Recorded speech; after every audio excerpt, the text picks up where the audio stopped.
transmission de l'information génétique, troisième partie, le cycle cellulaire. Nous verrons dans cette vidéo seulement la mitose. Une deuxième vidéo sera consacrée à l'interphase. Dans ce cycle cellulaire, on peut voir deux grandes parties. La partie interphase, où la cellule est au repos.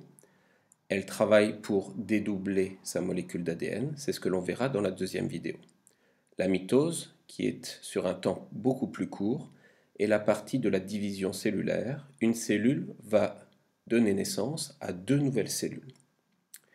Les deux nouvelles cellules fabriquées seront génétiquement identiques. Au départ, la cellule qui est en interphase contient un noyau avec de la chromatine, de l'ADN qui est en forme de collier de perles.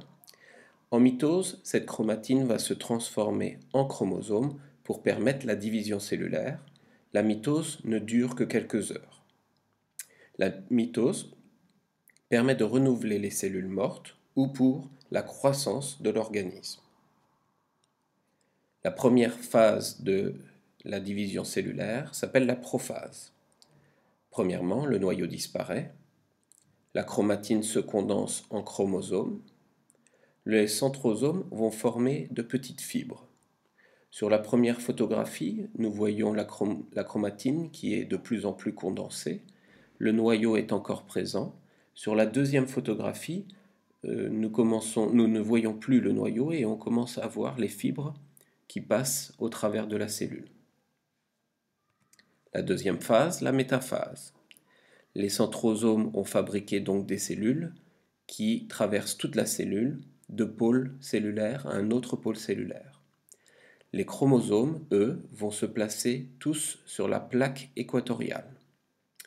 La deuxième photographie en bas représente une cellule en métaphase, mais vue de la position polaire. Tous les chromosomes sont différenciés, c'est ce qui va permettre de fabriquer un karyotype.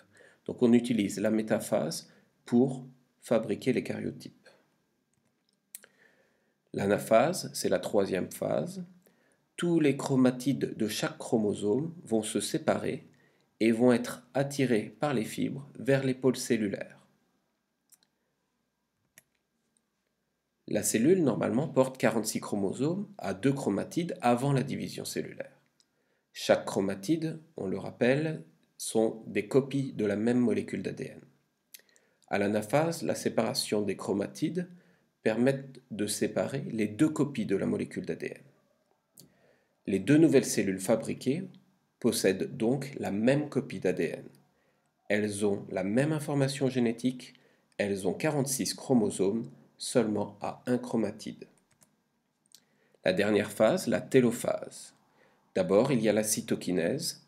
Une nouvelle membrane va se former au centre de la cellule, ce que l'on peut voir sur l'image numéro 1, ce qui permet de séparer les deux cytoplasmes en deux cellules identiques. Le noyau va se reformer petit à petit, les chromosomes se décondensent en chromatine et les fibres disparaissent.